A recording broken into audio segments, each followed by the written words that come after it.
Então, Jerônimo pegou a Septuaginta, que foi a versão de 47 livros, produzida pelos sábios judeus no século II a.C. Ele pegou esses 47, tirou o livro de Enoque, ficou 46 aqui, o que ele chamou de Antigo Testamento, mas tirando o livro de Enoque. E pegou os 27 livros do Novo Testamento, as 21 epístolas, os 4 evangelhos, o Ato do Apóstolo, os Apocalipse. Isso aqui compôs a versão que a gente conhece, que é a Bíblia atual, composta de 73 livros, chamada Vulgata, que é a versão latina. Mas veja, ele tirou o livro de Enoque. Por quê? Porque Enoque era maior do que Jesus em termos de aparecimento no Antigo Testamento.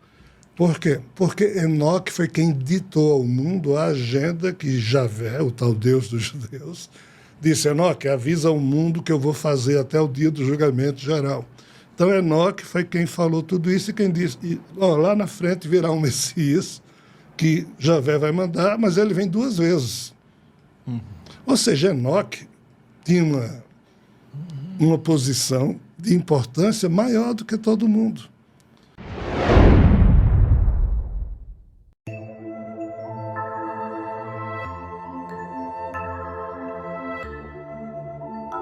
Não escreveu um livro, foram 366. 376. 366. 366. Na verdade, seu filho Matusalém é que os produziu, porque Enoque fez parte da geração de patriarcas de uma história que começou com Adão. Adão, Sete, Enos, Cainã, Malalahel, Jared, Enoque, Matusalém, Lameque, Noé, blá, blá, blá, blá, blá, isso vai até Jesus. Enoque foi o 7º patriarca. Só que Enoque foi um cara que, quando tinha 75 anos, 2 anjos chegaram para ele e disseram: você vai ter que ir com a gente. Para onde? Você vai ser levado ao 10º céu, é assim que ele chamava, onde o nosso Senhor está. E Enoque reuniu a família e disse: estou indo embora, estou sendo levado. E foi embora e todo mundo viu. E a Bíblia diz: Enoque então andou durante 300 anos com Deus. Caramba. Aí, 300 anos depois, Enoque volta. Aí, dita para o filho dele, Matusalém, os tais 366 livros. Aí os anjos dizem: avisa os teus aí que você não vai morrer aqui, você vai voltar conosco. E assim, Enoque foi um dos caras que não morreu aqui na Terra porque foi levado. Isso é o que a Bíblia descreve. Qual é o problema? O problema é que, quando Jerônimo, escolhido por Damaso, eu estou voltando aqui ao século IV, depois do Concílio de Nicéia. Concílio de Nicéia. Quando essa turma resolveu criar um livro na língua do Império Romano, que era a língua latina, o que é que eles fizeram? Eles pegaram a Septuaginta, que foi a versão criada por 70 sábios judeus no século II a.C., na cidade de Alexandria, quando eles pegaram tudo que estava escrito em hebraico, aramaico e traduziram para o grego. Então, Jerônimo, que foi o polemista escolhido por Damaso, porque Damaso não tinha o respeito de todas as igrejas cristãs, Jerônimo tinha. Então, Jerônimo foi o cara que coordenou, pegou os livros, os evangelhos que todo mundo tinha, e ele foi que resolveu o grande dilema. A igreja romana, que era só uma igreja, agora tinha que ser a principal, já que o cristianismo ia se transformar na religião oficial do Império Romano. Então, Roma tinha que ter a igreja principal. Certo. Então, se tudo estava escrito em grego, aramaico, hebraico, tinha que ser traduzido para o latim. Quem é que fez isso? Jerônimo. Então, Jerônimo pegou a Septuaginta, que foi a versão de 47 livros, produzida pelos sábios judeus no século II a.C. Ele pegou esses 47, tirou o livro de Enoque, ficou 46 aqui, o que ele chamou de Antigo Testamento, mas tirando o livro de Enoque. E pegou os 27 livros do Novo Testamento, as 21 epístolas, os 4 evangelhos, o Ato do Apóstolo, os Apocalipse. Isso aqui compôs a versão que a gente conhece, que é a Bíblia atual, composta de 73 livros, chamada Vulgata, que é a versão latina. Mas veja, ele tirou o livro de Enoque. Por quê? Porque Enoque era maior do que Jesus em termos de aparecimento no Antigo Testamento. Por quê? Porque Enoque foi quem ditou ao mundo a agenda que Javé, o tal Deus dos judeus, disse: Enoque, avisa ao mundo que eu vou fazer até o dia do julgamento geral. Então Enoque foi quem falou tudo isso e quem disse: lá na frente virá um Messias que Javé vai mandar, mas ele vem 2 vezes. Ou seja, Enoque tinha uma posição de importância maior do que todo mundo. Como os romanos queriam se livrar do Deus dos judeus, eles sumiram com Enoque para sumir com a figura de um Javé. Deus de Javé falando a Enoque toda a agenda da terra. Então, Enoque ficou desconhecido.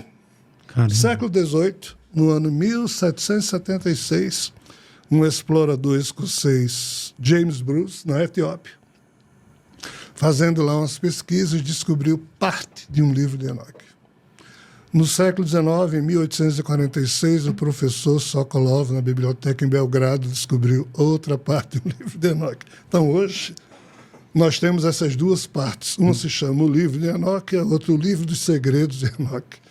E é só o que se tem de Enoque, e o resto sumiu. Dos 366 livros. Ainda assim, isto aqui compõe uma fonte de informação fidedigna e formidável, mas que a Igreja Católica morre de medo.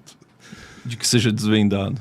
Espalhado. Exato, Espalhado. porque termina revelando uns desencontros quando, digamos, o anjo Miguel conversa com Enoque e outros anjos, dizendo: mas esse nosso Deus, ele diz que vai sair aqui dessa morada, mas ele nunca sai, ele fica mandando o Messias. Por que será? Ou seja, como se dissesse: será que Javé tem algum problema? E tem, ele é preso, lá não pode sair, mas isso é outra história. E segundo, quando Javé colocou os seres chamados Igigis, que são uma parte dos Anunnakis ou dos Néfilim, de castigo, os anjos meio que criticam o castigo que Javé deu como sendo muito pesado. Ou seja, Enoque traduziu tudo isso nos livros e fica estranho para a Igreja Católica, que quis sumir com Javé, e sumiu como? Criando a Santíssima Trindade.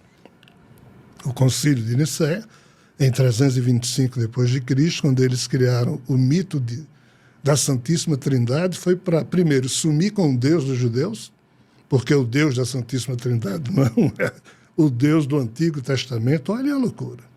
Como Jesus tinha sido um bandido crucificado, um judeu, mas agora o cara ia ser o herói da religião do Império Romano, aí eles fizeram a história bonitinha de Pôncio Pilatos. Na tradução para o latim, Pôncio Pilatos lavou as mãos, porque Roma não teve nada a ver com o sangue do justo Jesus.